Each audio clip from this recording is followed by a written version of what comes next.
Hey guys, welcome to our weekly Blue Book AMA. Hope you guys are all having a great day and a great week. Got an exciting AMA for you guys today. Unfortunately, Nick was a little bit busy, so he wasn't able to join me today, but I'm sure he'll be back next week. So today we're going to talk about the bonding markets and kind of the impact that they've had and the future plans for the bonding markets. We're going to talk a little bit about supply, the initial supply that we started with, and an upcoming event that's going to impact the supply. I think you guys will be pretty pumped about that. And then lastly, we're going to talk a little bit about some marketing updates. So let's get right into it. Blue hair gel. It's got to be some powerful stuff to show on my dark brown hair. Yeah, let's get into it. Let me share my screen here. So the bonding markets. So first, I just wanted to go over a little bit about how the bonding markets work, and kind of to explain some of the things that we've seen over the last week since we introduced them. So let's pop over to those. So the first thing that's, I guess, worth explaining is that we did have two of the bond markets go inactive. That's due to basically a circuit breaker that exists where if the price, or it looks at a couple different variables, but if there's like a drastic change in, I guess the price is the easiest way to explain it, then the market can get triggered to go inactive. It's kind of like a circuit breaker type of variable. So that's something that I set when I create the bond markets, and I created it with like a fairly default value for the circuit breaker. And we did see two of the bond markets go offline, and we still have the blue BNB bond market active. So I wanted to talk a little bit about some of like the discount and premium adjustments that we saw in the bond markets, because we are going to have more bond markets in the future, and I'm going to talk a bit more about that in a second. But essentially, there's a lot of variables that I have to set when I make a bond market. Actually, I could kind of show you guys.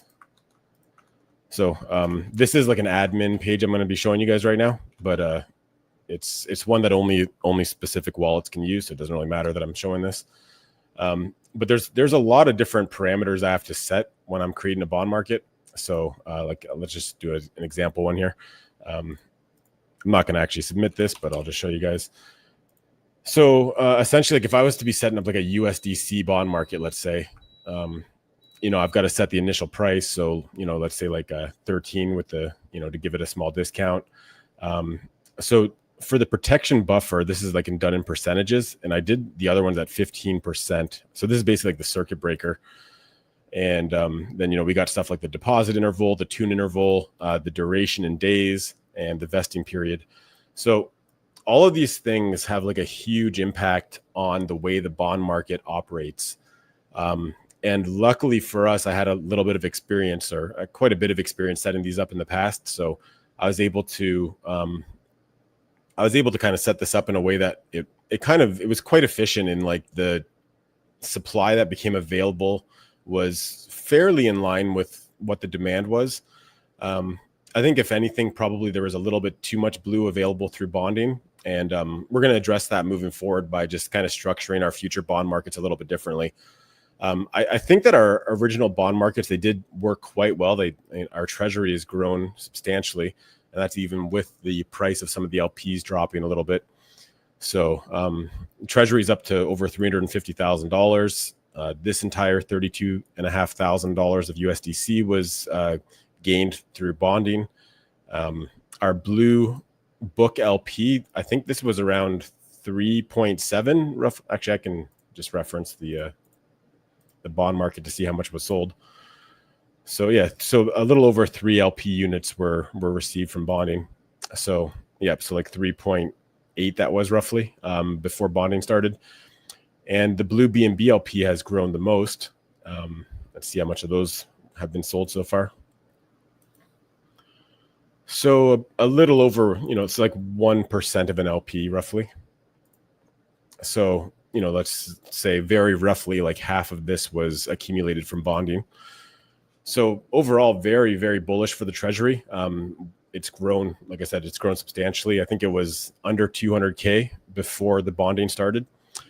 So keeping that in mind, while I do think that, the initial bonds did work quite well, it did take a lot of our inflows out of the charts, right? So it's like when people want to buy blue and build up their blue bags, they can either do it by buying open market or they could do it by buying bonds. Now, what we want, and again, I think that our initial bonds did a really good job building up the treasury super quick. Moving forward, we want more of the inflows to go towards the chart and to push the blue price up, as opposed to having like all inflows going towards bonding.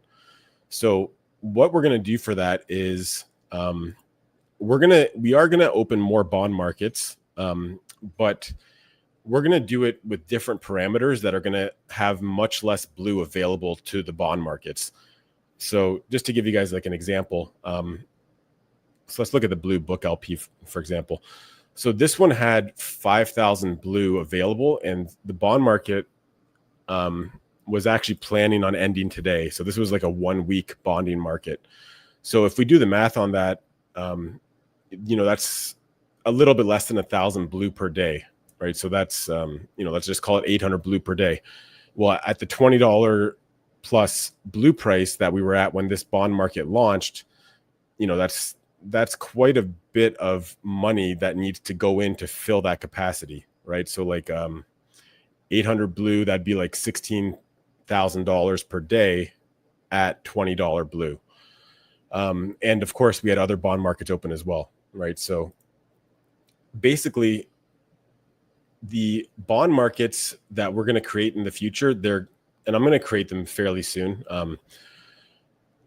The way that they're going to work is that their capacity is going to be spread over a longer date period, right? Because like I've explained some of this in the Telegram. It's kind of intricate and complex to get into, but essentially like the way that the bond price is calculated is it all starts with the initial price. So this is like an easy example to show you guys, just because like USDC is obviously like $1 per unit. So it makes it really easy to explain this stuff. So let's just say, like, for example, we started the bond market at $14, which with like a 1% discount. The way that the bond market works is, let's just to show you guys an example. If we do 30 days on the duration, and let's just say, for example, we do the capacity we'll set, I don't know, like let's just say 3,000. So with 3,000 capacity over 30 days, that's 100 blue per day. So if the bonds get purchased at a pace that's faster than 100 blue per day, that'll cause the bond prices to spike. Whereas if there's not enough interest in the bonds, so we're on pace for like less than 100 blue per day, that would cause the price of the bond to decrease or the discount to increase. So essentially, like I mentioned before, our first bond markets were pretty heavy in capacity and not very long for like the actual duration in days. So that put a lot of pressure on the blue price in terms of a lot of the inflows were going towards picking up bonds at a discount. Where when new markets are established, I'll probably do it maybe today. I'll do it for sure before the weekend, not in a huge rush, but I'll have the capacity per day at a much lower level so that only a little bit of inflows will be able to go towards bonding before the bond price will basically be at a premium where it'll make more sense to buy on the open market. And something I don't think I explained yet is like the pricing of the bond markets. So one of the other parameters that I have to set is the tune interval and the deposit interval. So the tune interval is like how often will the bond market kind of like recalibrate itself in terms of pricing. These I had set at 2 hours. I think that's probably a pretty good tune interval.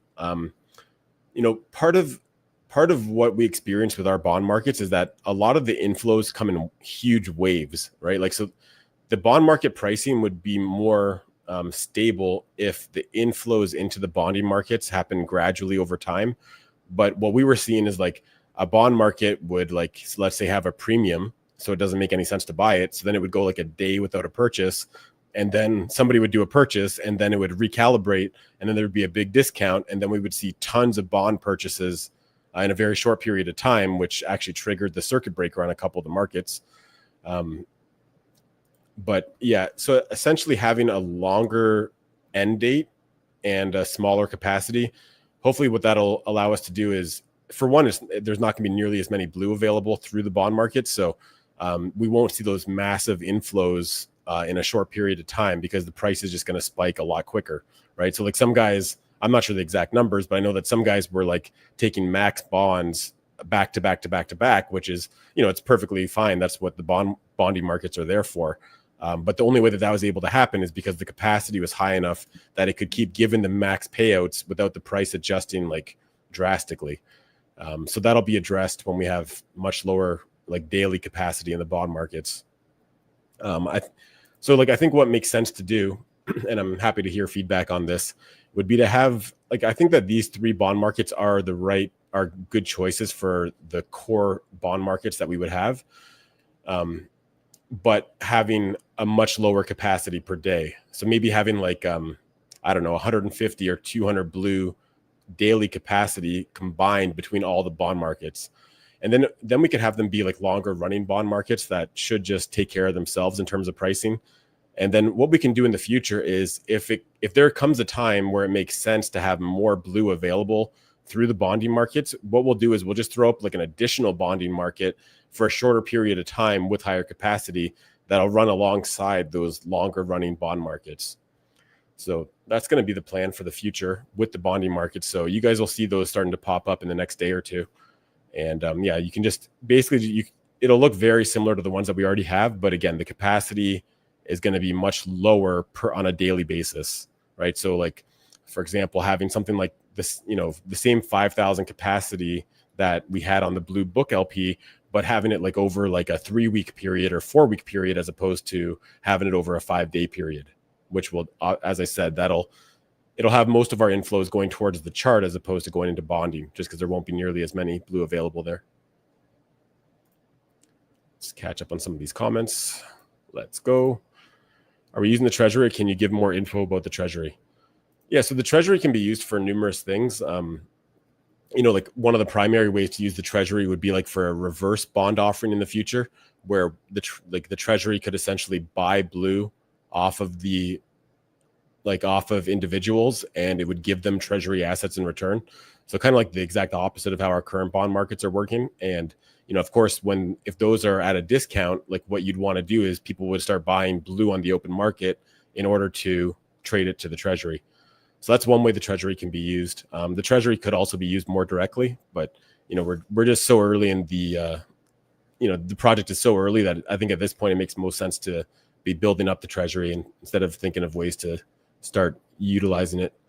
But definitely in the future we'll be able to use the Treasury for reverse bonding or for other things to directly benefit the project.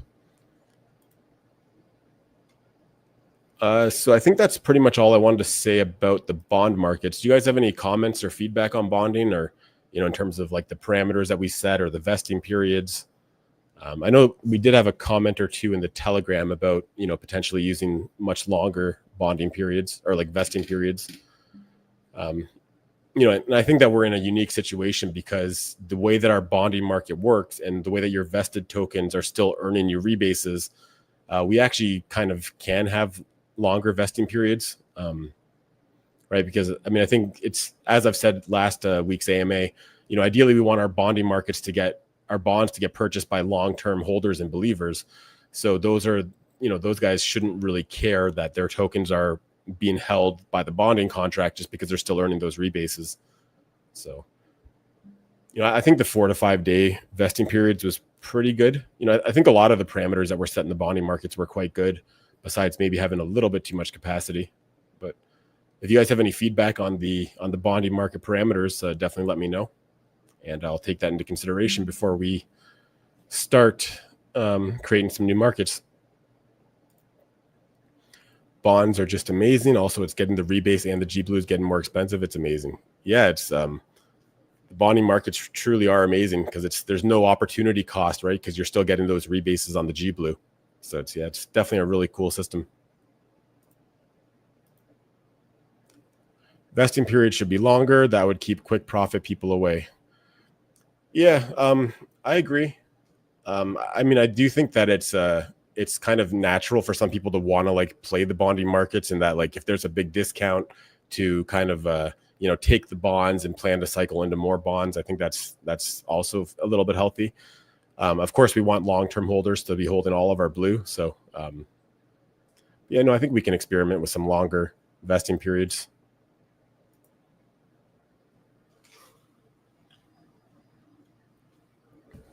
All right. Well, if you guys have any other comments about bonding, feel free to drop them in. So we got another comment here. If I get it right, there is no need to convert G blue to S blue. Yeah, so I mean, G blue and S blue both earn rebases the exact same way. Well, I guess they earned them in a slightly different way, but they earned the exact same amount in rebases. So yeah, you can definitely keep your tokens as G blue. There's no need to switch it to S blue.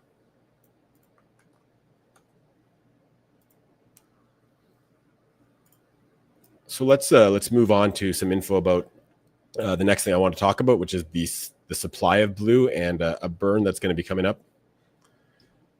So I got a tab open for this.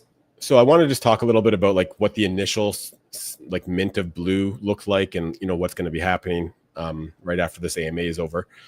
So initially, so again, blue is a reserve currency, right? Like it works exactly like ohm and like time. It's not, it's very different. I know like we're in like a bit of a meme coin super cycle, but it's, blue is very different from a meme coin in that basically blue is backed by the Treasury, and the Treasury has control over blue based on, certain parameters that are set or, within the Treasury. So, all blue is backed by the Treasury. And, so initially what happened for the launch is a bunch of book was deposited into the Treasury. And then I started depositing some other LP tokens as reserves as well. The initial mint was 100,000 tokens, and 50,000 of those were instantly added to the V3 LP. And the remaining tokens are right now, they're mainly sitting in the multisig of the protocol. So you can see that's the 33% holder of blue. So with our current supply of 121,000, it's roughly like 1/3 of the tokens. So we didn't, I didn't know what the demand was going to be like on blue. So I minted an even number of 100,000 tokens. I think demand was quite strong, but we didn't end up needing the remainder of those tokens. And, at first I was just planning on having those just sit in the multi-sig just because I didn't, if I burned them, it's going to change the market cap. And, I figured 100,000 was a pretty nice number to start with. But I heard a couple people's comments about this, and, I think there probably is no need for those tokens to be there. So what I'm going to do is I'm going to use one of the Treasury operations to basically return those tokens to the Treasury. So when I do that, we are going to see the market cap drop because, the total supply is going to go from, 120,000 to 80,000. So that is going to make the market cap drop down. But I think, it's just going to give people more assurance and, make people feel better about buying blue, just knowing that those tokens aren't floating around. So I'm going to take care of that after the AMA. So you're going to see 40,000 tokens less in the supply, and that's going to all come from the multi-sig that's right here. So you can definitely expect that to happen today, and we'll post an announcement about that. And in addition to that, what I'm also going to do is currently the permissions of the Treasury are currently on the Blue deployer wallet. I'm going to transfer all of the permissions and access to the multi-sig just because it's more secure for that to be the address that has control over the protocol. So that's all going to happen today. Anybody have any questions about that, about the supply, the initial supply, the burn, or anything related to that? Feel free to drop that in.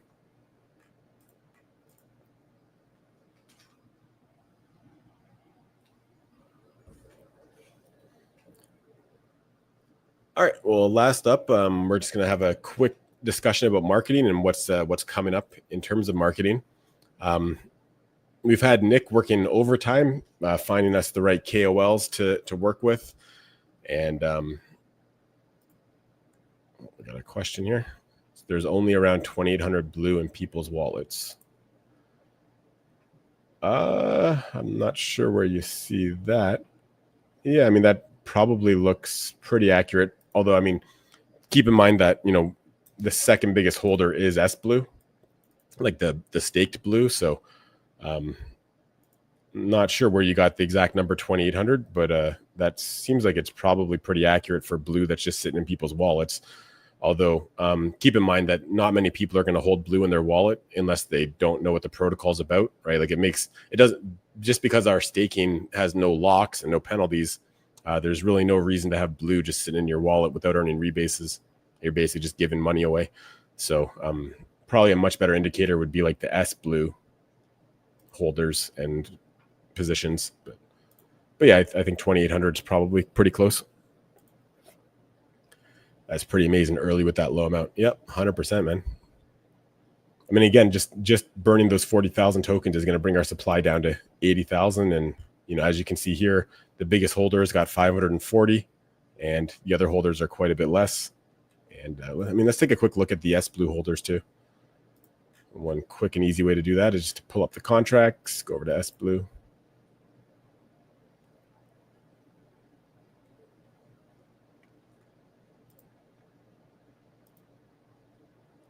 So almost 400 holders, and our biggest ones are at like about 1,700. So very nice.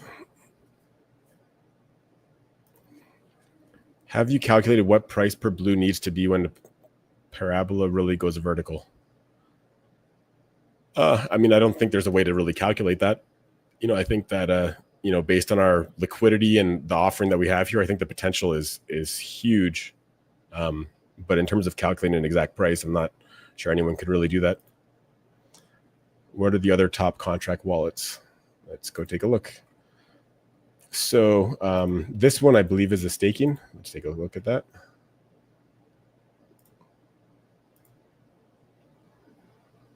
$0.43. Oh yeah, I was having a hard time verifying this one. I'll have to go back to that. But 0.439. Let's see what that is. So that's the blue staking contract, the number 2 holder. This one is one of the LPs, I believe. Yep. So this is one of the LPs. So you got staking, one of the LPs, and then you got 2 other LPs. So basically, like, you have the multisig, which is going to be gone. Then you have the staking contract. Then you have 3 LPs.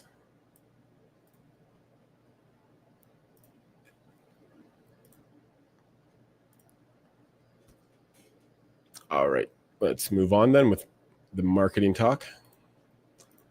So yeah, like I was saying, Nick, he's spending a lot of his time finding the right KOLs to work with. He's already found us quite a few great ex-KOLs, and he's got a whole list lined up for me to kind of jump on. So the multi-sig going to be burned. Yep, like I said, shortly after the AMA is done, I'm going to have 40,000 of those tokens burned, which is pretty much everything that's held in the multi-sig.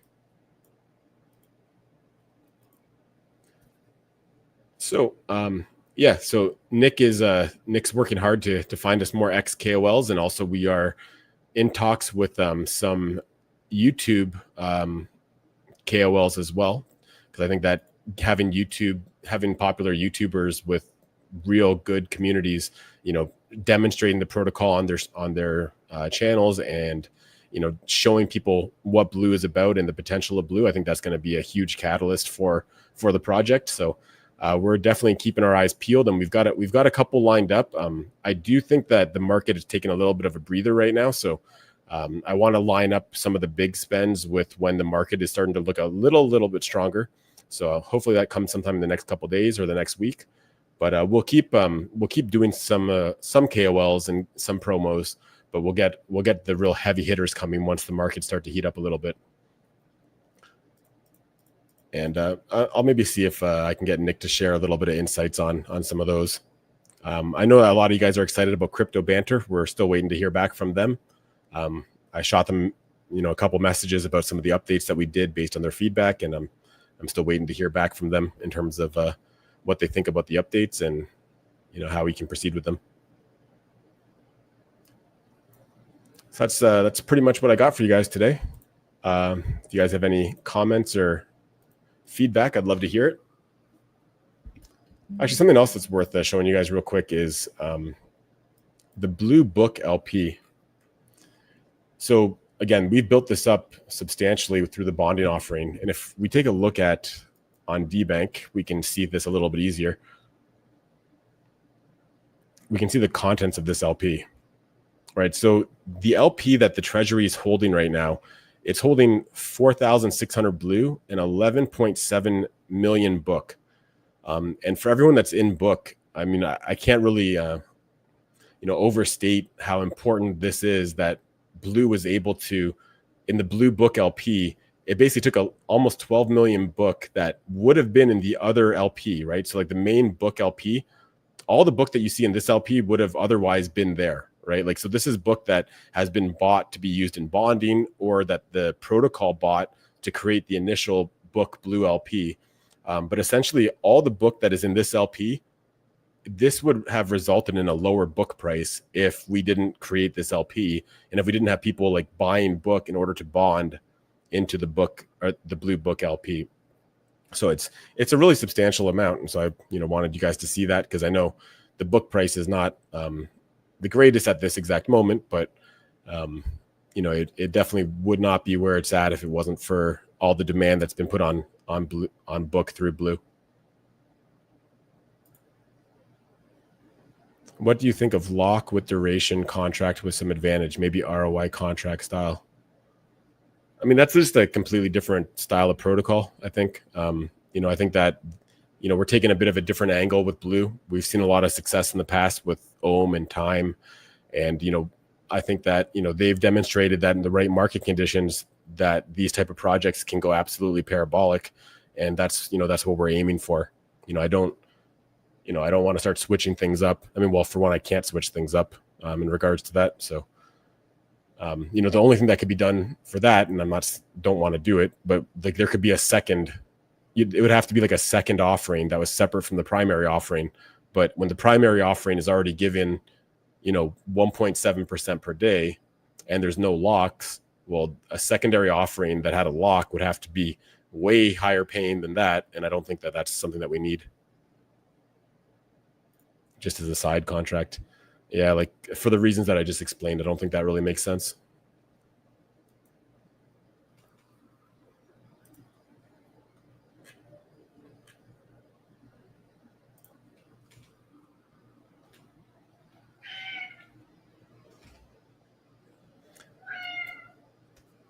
All right, guys. You guys have any other comments or feedback?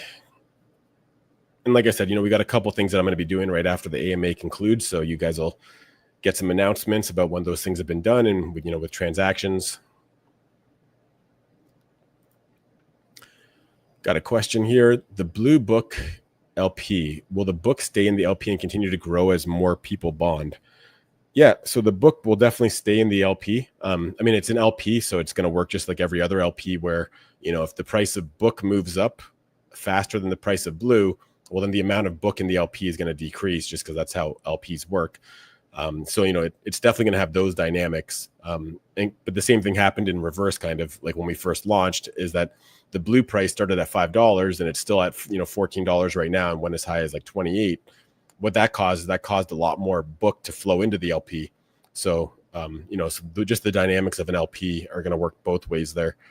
But yeah, I mean, as the new bond market is created for book, for blue book, definitely this, like the LP position will grow, right? It's like the best way to look at that is, the quantity that the Treasury holds. This is like how many LP units. When we have bonding for this LP, the number of units will increase. That doesn't necessarily guarantee that the amount of book increases or that the value increases, because, right, like the value in the Treasury is the price per one LP multiplied by the quantity. So there's a lot of variables in play there that can change how much book specifically the Treasury owned LP has. But yeah, I mean, the actual amount of LP will continue to grow, and the amount of book will go up or down depending on what the price of the tokens do. Actually, something that I want to show you guys.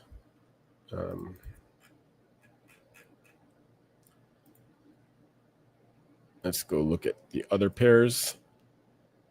And looking at the blue book LP pair, you can see that, I don't know if you can see that or if it's too small, but 11.9 million book in the entire thing versus the protocol, which basically owns the overwhelming majority of that. So like actually, let's go look at the pair on the Explorer and look at the holders. And so you can see that the protocol, this is the Treasury address, the Treasury owns 98.4% of the Blue Book LP. And the other 1.5% is actually in the PancakeSwap fee address. So that's not even a user, that's just PancakeSwap that was collecting their fees.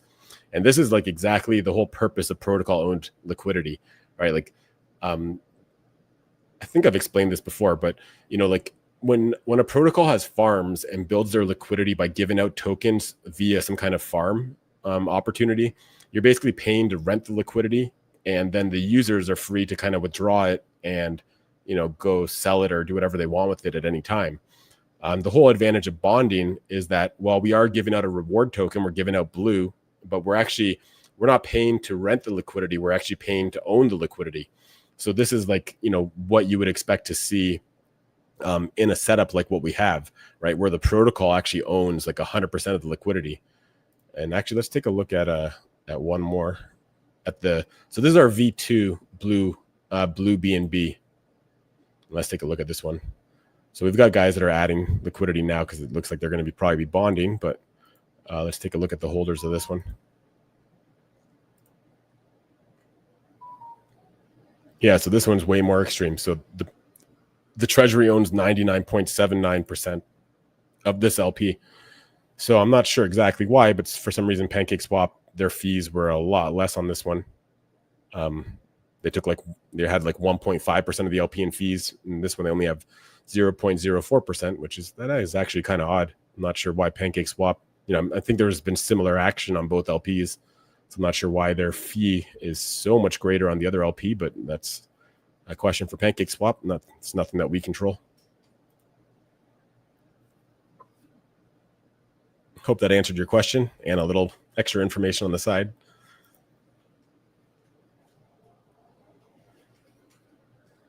Well, I think I'll wait and see if anybody else has any questions or comments. What's up, Arborist? Blue is tremendous. Yes, sir. Seen your tree coin's doing pretty well also. Good stuff, man.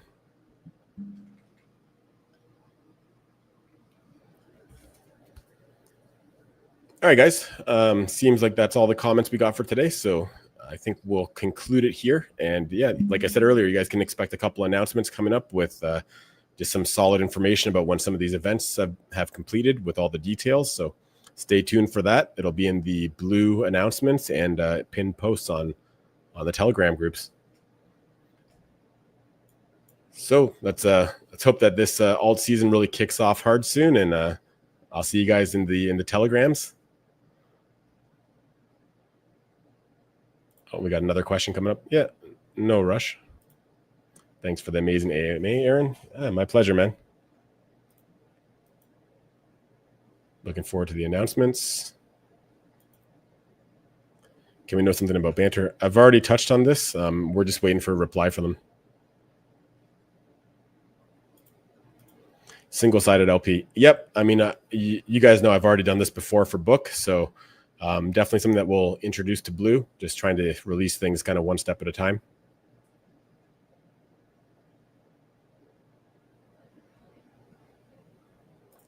Will the announcement be on X as well? You know it, buddy. Will there be price impact for the burning? I mean, that's up to how the community, kind of takes in that information. I mean, like just strictly taking 40,000 tokens from the Treasury or from the protocol multisig and burning them, that doesn't directly impact the price, but just the supply dynamics changing up can definitely have an impact on the price. Awesome work, Dev. Thank you very much, Light Tony. See you holding my blue. Okay, great. Let's go, Whales. Let's go.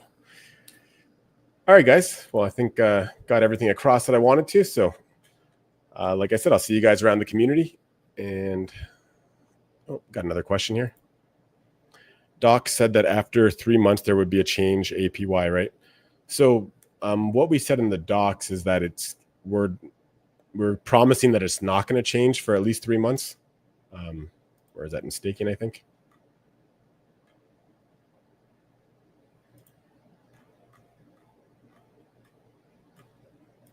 Oh, maybe in sustainability. Yeah, so we're definitely not going to change anything for the first 3 months, and beyond that, it's going to be all about what the community wants, and I think a lot of that's going to be like what the market is showing us, right? Like if we're in a raging bull market after 3 months and everything's working great, then there's definitely no reason to switch it. So it's really going to be up to what the community wants and what makes sense based on market conditions. And we can probably even do a governance vote for that, where the G Blue holders themselves can decide about that.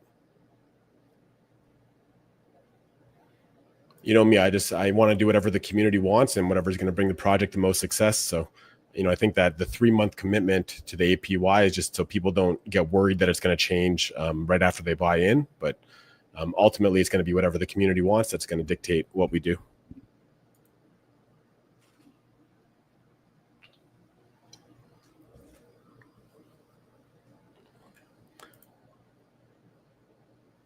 All right, I think that's all the comments for now. So see you guys next week, same time, same place, and definitely see you guys around the community.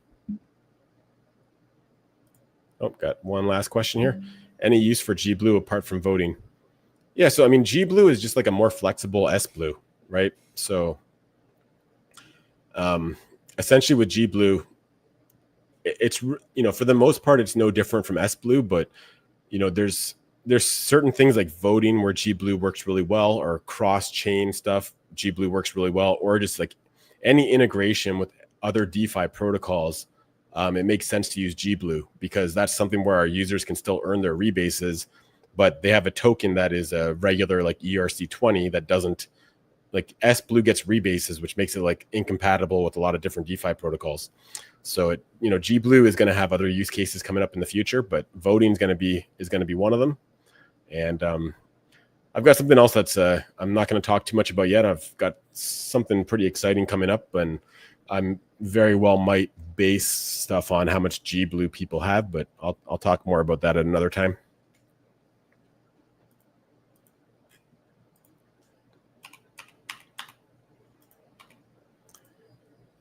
All right, guys. I know I keep saying bye, and then another question keeps rolling in, but I think we might be done now. So yeah, everybody enjoy the rest of your day, enjoy the rest of your week, and I gotta throw this comment up. You are great. Thanks, appreciate the kind words. But yeah, I'll see you guys around the community, and let's go blue. Take care, guys.